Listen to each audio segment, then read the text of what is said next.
Oi gente, tudo bem? Eu sou a Suzy, pra quem não me conhece, eu acho que a maioria que tá me vendo aqui já é meu amigo ou minha amiga, então já me conhece muito bem. E hoje eu decidi fazer um videozinho novo pra falar sobre algumas reflexões que eu tive nesses dias. E uma reflexão que eu tive bem importante para o momento que a gente está vivendo agora é as lições que Anne Frank tem a nos ensinar para o momento atual. Como eu já falei no vídeo anterior, eu trabalhei com oncologia durante um bom período da minha vida, né, 5 anos. E nesses 5 anos eu trabalhei em dois hospitais bem importantes, não vou falar o nome deles aqui por razões óbvias, né? Mas um deles é considerado um hospital referência no Brasil inteiro, de múltiplas especialidades, dentre elas oncologistas. Tem os maiores oncologistas, parte deles trabalham nesse hospital também. E o outro hospital que eu trabalhei é um hospital de câncer infantil. Eu fiquei lá por 2 anos e meio. E no período que eu trabalhei lá, era aquela fase que tava bem na moda aquele livro e o filme A Culpa das Estrelas. E é óbvio que eu assisti, eu amei, eu chorei muito, muito, muito, muito, porque é muito triste. E infelizmente ele é bem a realidade do que acontece com muitos adolescentes com câncer, tá? A doença que o menino tem é o osteosarcoma e a mocinha eu não me lembro exatamente, mas eu acho que ela tinha algum comprometimento pulmonar já, por isso que ela precisava usar o catéter de oxigênio, né? Ela sentia muito cansaço. Eu não lembro qual que era a doença oncológica que ela tinha. Se puderem me lembrar depois, eu agradeço, tá?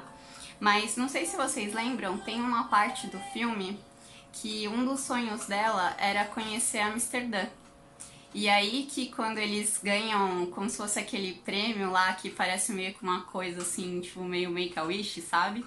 Eles acabam indo pra Amsterdã, que era o sonho dela conhecer aquele escritor, né, do livro favorito dela.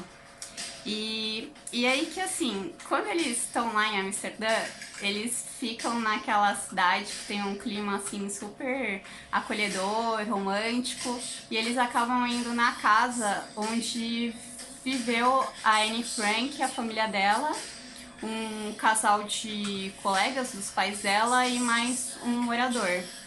E eles ficaram lá escondidos durante 2 anos, durante a Segunda Guerra Mundial, quando estava sendo feita a perseguição, né, dos judeus. Então, eu acho que vocês se lembram no filme, né, que ela queria chegar ao último patamar lá da casa, e aí ela tem que subir as escadas com catéter de O2. E assim, é super difícil pra ela, né, conseguir chegar até lá, mas como era um propósito que ela tinha muito grande, né, e um sonho que ela tinha, então ela faz um esforço pra conseguir chegar até o último andar do anexo, né? E aí que quando eu assisti esse filme, além de eu ter ficado muito tocada pela história, eu também amei a história da própria Anne Frank, que assim eu conhecia muito superficialmente, nunca tinha lido o livro, e eu fiquei com muita vontade de conhecer Amsterdã também. Então, assim, há mais ou menos 2 anos e meio atrás, eu tava planejando meu casamento, né? E aí a gente selecionou os lugares que a gente gostaria de conhecer na nossa lua de mel. E dentre os lugares que a gente escolheu, a gente acabou colocando a Holanda e Amsterdã, e eu tinha muita vontade de também ir na casa da Anne Frank. Então, antes de fazer a viagem, eu decidi que eu queria ler esse livro. E assim, eu demorei alguns meses para conseguir ler ele até o final, porque de início eu confesso que rolou um certo preconceito, por assim dizer. Agora eu me sinto meio tola de falar isso, mas é verdadeiro. Por que que teve um certo preconceito? Porque assim, quando começa o diário, né, da Anne Frank, ela ainda não tá morando no anexo. Então ela é uma menina super jovenzinha, assim, eu acho que tinha entre 12 e 13 anos, e ela tinha muito aqueles pensamentos, assim, normais para qualquer pessoa nessa idade. Então tinha as preocupações com um pouco de bullying na escola, dava meio que entender isso, ela não tinha uma relação tão legal com algumas meninas. E embora aquilo soasse familiar para mim, ainda parecia muito um pensamento assim, meio de pré-adolescente até, sabe? E aí que quando ela vai morar no anexo secreto, A vida dela muda drasticamente. A guerra estourou, né? Então, consequentemente, a vida que se tinha antes não tem nada a ver com a vida que se tem no momento. E outra questão também é E outra questão que se tem também é ter que mudar toda a rotina, ter que abandonar a escola, ter que ficar preso com a família lá dentro do anexo, né? Então, para quem não leu o livro ainda, o que acontece? Esse anexo, ele era como se fosse uma pequena fábrica de temperos e atrás de, se eu não me engano, uma das estantes de lá, na biblioteca, tinha tipo uma entrada secreta, e nessa entrada secreta você ia parar numa parte da casa que era escondida, né? E essa parte da casa, ela era minúscula. Ela era como se fosse tipo um kitnet, assim, deveria ter, sei lá, tipo seus 30, 40 metros quadrados, não sei dizer ao certo. Mas assim, imagine uma coisa bem pequena para estarem morando duas famílias, mais o outro moço que chegou posteriormente, né? Então, assim, durante todo o período que a Anne Frank esteve lá, ela passou por muitos momentos e nesses momentos foram permeados por muitas reflexões. E eu anotei algumas coisinhas aqui que eu acho que talvez leve a gente a refletir um pouquinho sobre o que a gente está vivendo na quarentena. Obviamente que é uma situação totalmente diferente, né? Porque a gente está na nossa casa confortável, boa parte das pessoas próximas ao meu círculo, infelizmente, não todas, mas uma parte delas também estão fazendo home office, assim como eu, e eu me sinto muito privilegiada de estar nesse grupo, mas eu também tenho muitos amigos que estão na linha de frente e eu me preocupo bastante com a situação deles. Mas assim, sem delongas, quais que foram essas reflexões? Uma delas foi o fato de ter que lidar com a solidão. No caso da Anne Frank, embora ela estivesse dividindo a casa com várias pessoas, nas frases dela é evidente o sentimento de solidão e de incompreensão que ela tinha. Ela sentia muita desconexão com as pessoas do anexo. Ela tinha uma relação muito boa com o pai dela, mas ela não tinha uma relação tão boa com a mãe. E elas realmente tinham um diálogo bastante difícil, mesmo nesses 2 anos que elas ficaram lá. E realmente é triste, né, pensar que foram os últimos momentos que elas tiveram juntas e que talvez não tenha sido do jeito que elas realmente desejavam, né, ter passado esse momento. Então, acho que isso nos leva a refletir que agora a gente tá passando mais tempo junto, né, e tem muitas famílias que estão brigando muito também. Então, será que talvez não seria um momento pra gente ter melhores diálogos, digamos assim, né? Trabalhar mais essa questão de comunicação não violenta, sabe? Não sei se vocês já ouviram falar sobre isso, mas é um tema bastante interessante. E além disso, uma coisa que também me chamou muita atenção foi a questão dos estudos dela.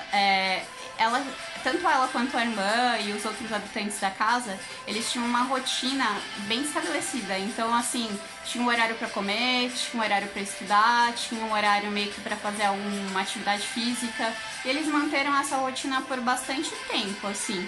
E eu acho isso bem interessante. E dentre os estudos dela, você via que ela estudava conteúdos assim bem assim intensos, sabe? Matemática, filosofia, coisas assim. E isso me deixou bastante triste, porque eu pensei na situação do Brasil e infelizmente muitos dos nossos jovens não têm acesso a uma educação boa, né? E você vê que aquela menina, apesar de estar na situação de guerra, ela tinha acesso a livros, bons livros. Os pais davam um suporte na educação dela, estabeleciam o cronograma do que ela deveria estudar. E ela se expressava, né, por meio das palavras de uma forma muito robusta, assim. E eu pensei, caramba, quantos adolescentes de 13 anos falam dessa forma. Obviamente que não é geral, né? Ela era uma menina muito inteligente de fato. Mas o ponto que eu quero chegar aqui é que a nossa população aqui no Brasil não tem acesso a uma educação tão boa assim, sabe? E, poxa, passou-se muito tempo depois da Segunda Guerra Mundial e, assim, infelizmente a Europa ainda está muito na nossa frente e já estava na nossa frente, mesmo se a gente comparar Brasil atual com Holanda há 75 anos atrás, entende o que eu quero dizer? E outros pontos que eu levantei também da reflexão do livro é que, ainda que eles tenham passado 2 anos lá, você via que o sentimento de esperança que ela tinha em relação às coisas melhorarem, a guerra acabar, era um sentimento bastante intenso. E isso me fez pensar, acho que a gente também tem que ter muita esperança em relação ao que está acontecendo agora e que essas coisas vão passar e que juntos a gente vai conseguir construir um mundo melhor.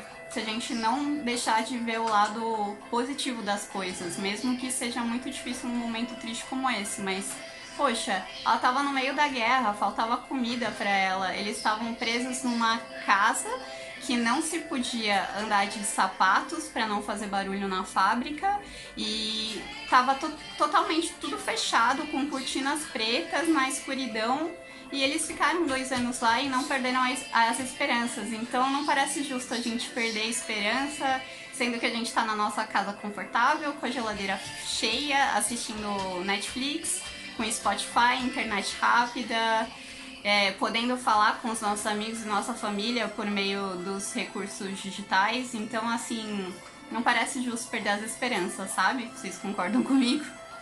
E outra coisa também muito incrível do livro é que, assim, ela meio que se apaixona. E, poxa, se apaixonar num momento crítico como esse, assim, é uma coisa boa, eu acho, né? E, assim, quando quando a gente casou e foi passar a lua de mel lá em Amsterdã, tudo, quando nós entramos na casa da Anne Frank, foi bem pesado, assim, psicologicamente pesado, digamos assim, porque lá, eu não sei se vocês sabem, mas não é permitido tirar fotos dentro da casa, e eu acho isso perfeitamente sensato, porque infelizmente tem muita gente que acha que vale tudo no Instagram, acha que vale postar foto lá fazendo selfie com caras e bocas sei lá, num cemitério famoso, ou tipo, vai pra Chernobyl tirar fotos como se, nossa, que incrível, eu tô aqui em Chernobyl, sendo que não se tem sensibilidade pra pensar no que as pessoas passaram lá. E eu acho que a casa da Anne Frank é exatamente a mesma coisa, sabe? O Bolota tá aqui querendo carinho. Então, eu acho que com a Anne Frank é exatamente, e a família dela é exatamente a mesma coisa, sabe? A gente tem que ter respeito pelo que aconteceu com ela, com a família dela e com a outra família que compartilhava do anexo. E realmente não faz sentido algum tirar fotos de lá, porque é de uma crueldade sem tamanho você querer mostrar que, nossa, eu tô aqui na casa da Anne Frank, sendo que aconteceu todo o terror do Holocausto, enfim, né? Eu acho que nesses momentos é preciso ter muita sensibilidade. E assim, eu não vou contar muito do que eu vi na casa, porque eu acho que seria bom se todo mundo tivesse a experiência de conhecer um dia. Mas a única coisa que eu posso dizer que, assim, me marcou muito em relação ao anexo, era o próprio fato deles terem compartilhado daquele lugar tão pequeno, né, e por tanto tempo.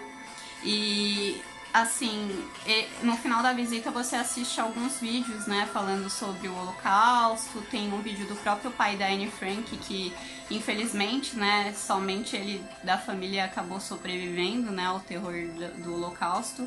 E ele me falou, quer dizer, ele fala uma coisa no vídeo que me deixou, assim, profundamente triste, sabe? Ele diz que, assim, algo como que ele não fazia ideia. Então, o Otto, ele diz que ele não fazia ideia da pessoa que a filha dele era. Ele, quando leu o diário, ele teve a impressão de que, de fato, ele não conhecia a própria filha. E, pô, pesado isso, né? E isso me fez pensar que talvez a gente não conheça tão bem as pessoas mais próximas da gente, às vezes. A gente não se permite conhecer elas realmente. E acho que é muito importante a gente fazer esse esforço para dialogar mais com os nossos amigos, com a nossa família, procurar conhecê-los de verdade, entender as necessidades de cada um. E acho que isso sim tem potencial de mudar nossas relações para serem mais positivas. E, gente, eu já tô estendendo muito o vídeo, então eu só queria fechar aqui com vocês. Honestamente, eu acho que a gente vive o Holocausto todos os dias, então não adianta só a gente ficar triste pelo que aconteceu com os judeus na Segunda Guerra Mundial, sendo que todos os dias acontecem holocaustos ao redor do mundo. E mesmo aqui no Brasil, se a gente for parar para analisar realmente, tem alguns dados que me preocupam bastante. Um deles é que entre 2012 e 2017, a população negra ela foi mais vítima de homicídio. Morreram cerca de 255 mil pessoas, e dessas pessoas, 2,7 vezes eram pessoas negras, se comparado a pessoas brancas. Ou seja, os negros morrem muito mais do que os brancos. Isso é bastante triste, né? E outro ponto também é que só no ano de 2019 morreram 4 mil mulheres vítimas de feminicídio. Então, vamos refletir um pouquinho sobre os pequenos holocaustos, né? Pequenos não, grandes holocaustos que acontecem ao nosso redor todos os dias, e vamos pensar o que a gente pode fazer para tentar melhorar tudo isso e ajudar todas essas pessoas. Bom, é isso, espero que vocês tenham gostado do vídeo. Um beijão aqui do Bolota, um beijo da Suzy e até mais.